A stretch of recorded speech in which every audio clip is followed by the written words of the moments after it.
Chers amis, mesdames et messieurs, je vous demanderai donc un moment de recueillement pour rendre grâce à Dieu qui a permis que cette soirée ait lieu. Je passe la parole au pasteur Jean-Claude Matuidi. Papa pasteur, à vous la parole. Amen. Amen. Alléluia. Amen. Est-ce que nous sommes dans la joie? Amen. Si nous sommes réellement dans la joie, je vais vous demander simplement d'acclamer très très fort le Seigneur. Amen. Alléluia.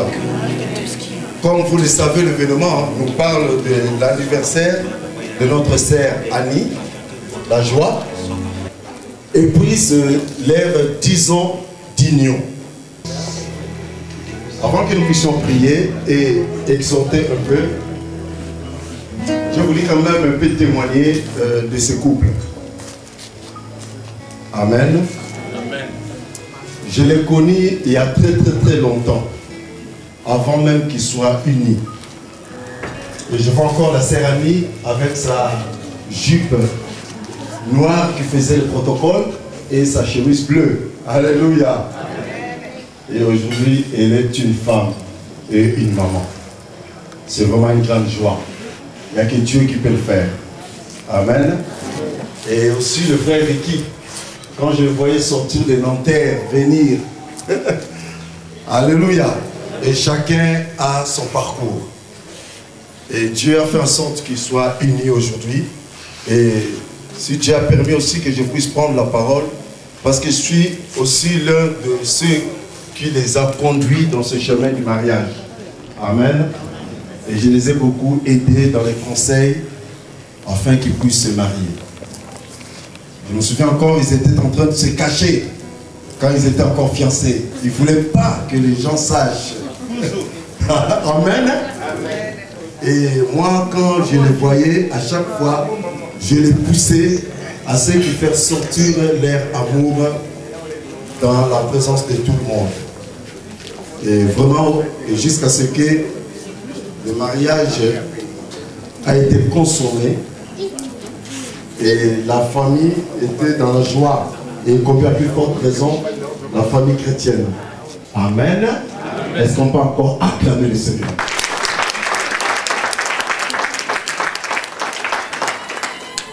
Vous savez, pour faire 10 ans de mariage, ce n'est pas de l'eau à boire. Alléluia. Amen. Je vous dis la vérité. Si je vous le dis parce que je suis dans mes 17e année de mariage. Alléluia. Amen. Je vous dis que ce n'est pas facile. Une personne qui sort de notre famille, qui se met ensemble pour vivre une vie ensemble, ce n'est pas donné. Et nous voyons d'ailleurs le preuve qu'il y a beaucoup de gens qui se séparent même pas 5 ans de mariage. Pour vous dire simplement qu'il y a des éducations différentes.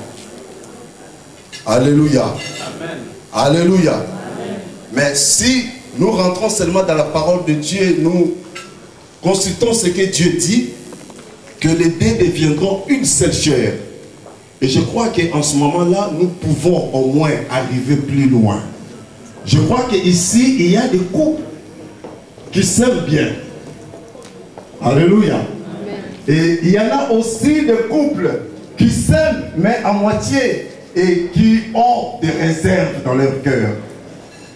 Alléluia. Amen. Je crois que le Saint-Esprit, quand il parle, il ne ment pas.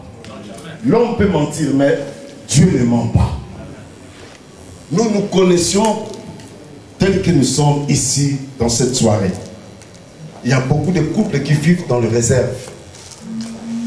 Il y a beaucoup de couples qui ne considèrent pas son conjoint. Il y a beaucoup de couples qui se disent que manger avec une femme, c'est manger avec une sorcière. Alléluia. Et moi, je ne connais pas ce verset-là dans ma Bible. Comme on dit à l'Ingala, non, je ne pense pas. Alléluia. Alléluia. Alléluia. Permettez-moi de parler parce que c'est 10 ans de mariage aussi. Hein. Amen. Amen. Je crois qu'ici, ce n'est pas seulement ce qui ont mangé là-bas qui est beaucoup plus important pour nous. mais c'est la parole de Dieu qui va construire notre demain. Amen. Peut-être que le couple ne marche pas bien aujourd'hui, mais rassurez-vous qu'en sortant de cette salle, vous allez changer votre façon de penser pour votre conjoint ou votre conjointe. Amen. Et Dieu est bon. Est-ce qu'on peut dire ça? Dieu est bon. Dieu est bon. Alléluia. Vous savez pourquoi Dieu est bon? Il a dit qu'il n'est pas bon que l'homme soit seul. Alléluia. Vous savez, il y a une différence parmi ceux qui vivent seuls et ceux qui vivent dans un mariage. Je ne parle pas dans un couple, mais dans un mariage. Il y a une différence entre vivre dans un couple et vivre dans un mariage. Alléluia. Quand je parle de mariage, je fais allusion à un contrat qui se fait pour le mariage. Ce n'est pas le contrat signé sur une feuille ou un stylo. Mais je parle d'un contrat spirituel. Parce que le mariage est de spirit. Amen. Alléluia. Amen. Quand Dieu dit que 1 plus 1 égale 1, ils deviendront une seule chair. Nous ne le voyons pas physiquement comme ça, que c'est une seule chair. C'est deux personnes, n'est-ce pas? Mais comment on peut penser que ces gens, ils sont une seule chair? Donc pour comprendre cela, il faut rentrer dans le domaine spirituel. Parce que Dieu est esprit. Alléluia. Et tout ce que nous voyons dans le physique a été conçu de manière spirituelle. Amen. Alléluia. Amen. Il y a un verset dans 1 Corinthiens chapitre 7, verset 3 à 4, qui nous dit que le mari rend à sa femme ce qu'il lui doit et que la femme agisse de la même envers son mari. Alléluia. Amen. Vous voyez, ce n'est pas compliqué. Le succès dans un mariage, c'est de comprendre l'importance de ce que vous avez eu pour construire votre union. Même si cela a mal commencé, puisque la Bible dit qu'il y a de l'espoir pour ceux qui vivent, il y a encore une possibilité de rendre agréable ce qui était commencé mal. Amen. Amen. Puisque nous vivions, on peut toujours répartir sur la réconciliation, rien n'est perdu. Alléluia. Amen. Il y a beaucoup de gens qui ne servent plus, des femmes surtout, qui ne servent plus leur mari sur les tables. Non. Le mari vient du travail, le mari doit faire tout. Il se débarrasse de ses vêtements du travail, il rentre dans la cuisine, il prépare la semoule, je ne sais pas, du riz. Alléluia. Amen. Nous vivions où? Vous voyez que c'est nous-mêmes qui détruisons notre mariage. Il y a des maris qui ne savent même plus comment pourrait acheter ne serait que... Comment est-ce que vous appelez ça? Le Brésilien, hein, ça? Alléluia. Non, non. Il y a des maris comme ça, ici, ils sont ici, là, ici. Il y a des maris pour donner à sa femme ne serait que 100 €. Maman, va faire les cheveux. Ou ça, 50 €. Au salade, salade de l'eau. C'est pas vrai? Est-ce qu'on parle de ce mot?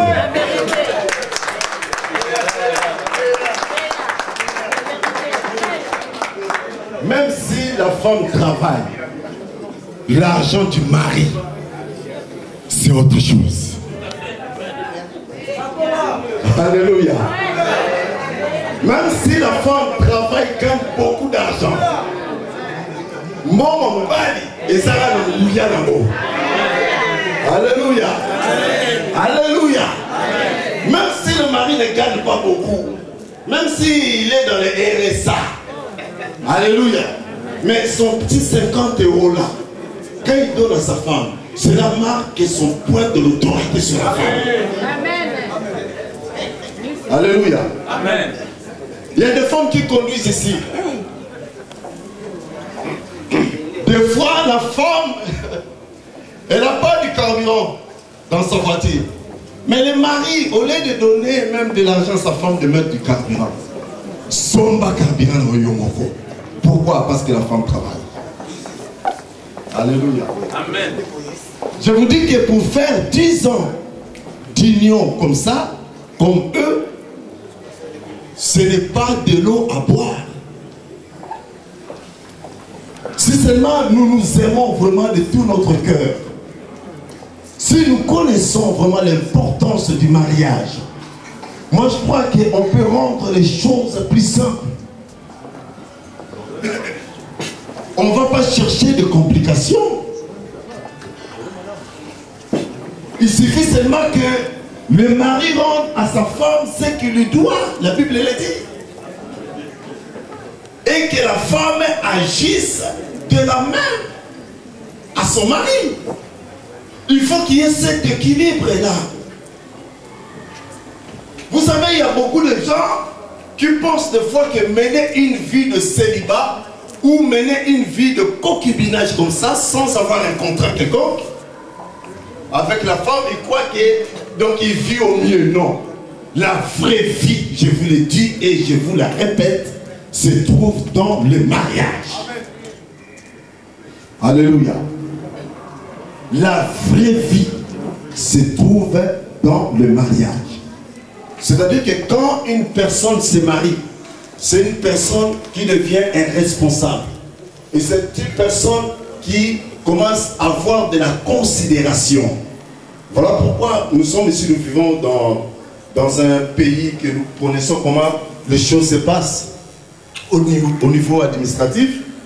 Nous remarquons que même quand on fait certaines démarches, on demande d'abord est-ce que vous êtes marié. Donc c'est-à-dire qu'il y a certaines choses pour que vous puissiez avoir l'avantage, il faut que vous soyez dans un côté marié. C'est-à-dire que si vous n'êtes pas marié, on ne vous considère pas comme il faut. Pourquoi? Parce que peut-être qu'on peut vous confier des responsabilités, mais quand vous n'avez pas le sens de responsabilité même chez vous, parce que vous n'êtes pas marié, donc ils hésitent même pour pouvoir vous confier cela. Amen. Et le mariage permet aussi à ce que la belle famille puisse respecter l'homme qui vit avec leur fille. Alléluia. Et ça donne de valeur et de la considération.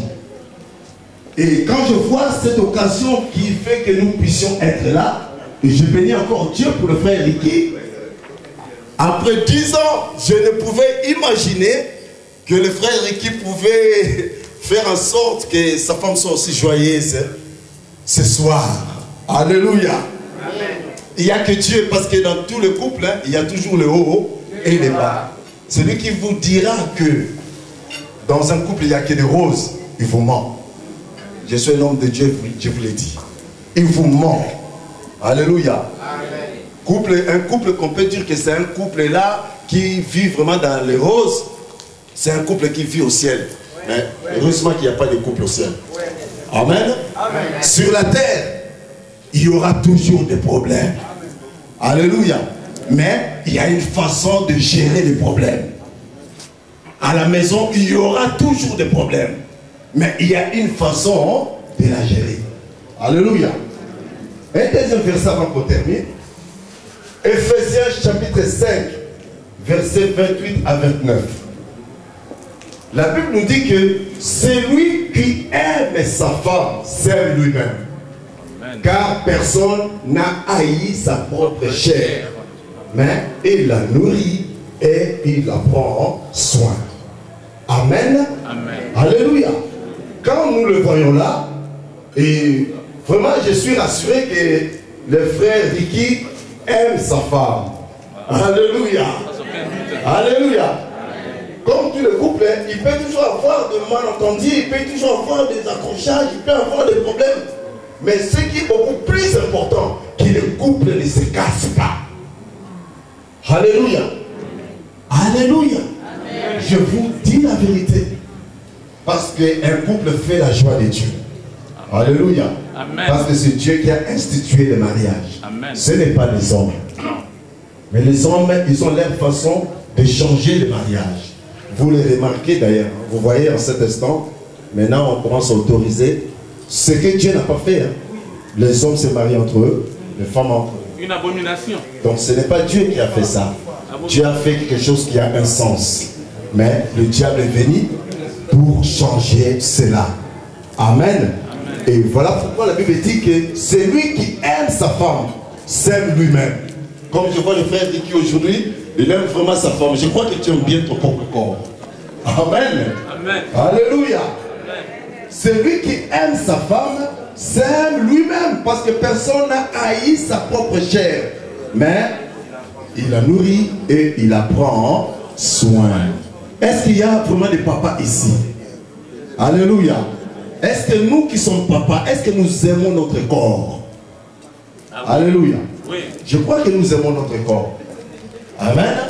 Est-ce que ceux qui sont mariés, je dis bien ceux qui sont mariés, je ne dis pas que ceux qui vivent avec les femmes, mais ceux qui sont mariés, est-ce qu'ils aiment leurs femmes?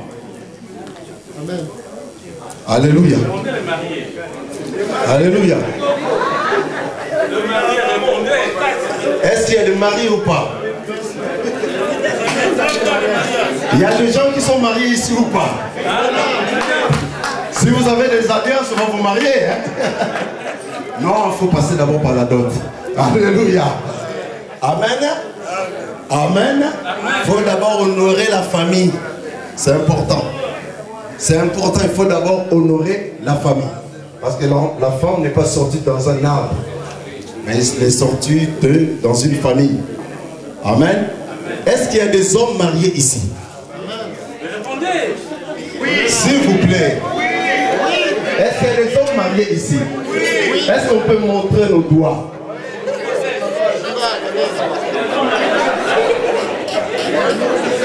Vous vous cachez, vous voyez? Vous vous cachez.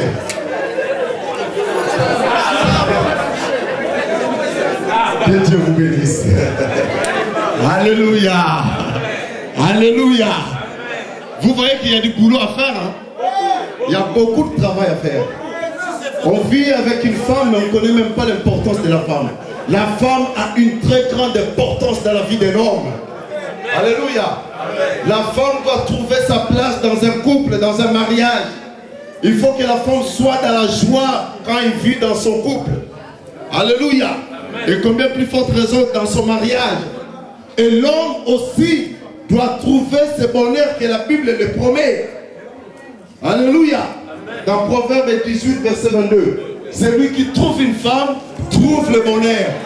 Mais il y a des femmes, quand le mari rentre à la maison, il commence à monter le mari. Jusqu'au point que le mari, bon, je sors. Alléluia. Alléluia. Même s'il vient du travail, n'a solo moto qui va na chantier, yamba il a nzoto bisou. Alléluia. Vous voulez pas ça? Vous voulez pas ça? C'est pas ça? Est-ce qu'on peut acclamer le Seigneur? Amen. Amen. Et parce que le couple fait la joie de Dieu, ce que nous pouvons retenir simplement, que le mari rend à sa femme ce qu'il lui doit et que la femme agisse de la même. Amen. Amen. Envers son mari. Nous allons prier pour le couple. Je vais vous inviter. Est-ce qu'il y a un pasteur ici? Je voulais associer un homme de Dieu avec moi. Il y a un pasteur ici. Il y a quelqu'un qui est pasteur en ce lieu. Nous allons prier pour leur union. C'est-à-dire que là, ils ont totalisé, je dis bien, je le répète, 10 ans de leur union. Amen. Frère Ricky, Annie, je vais vous demander de venir ici.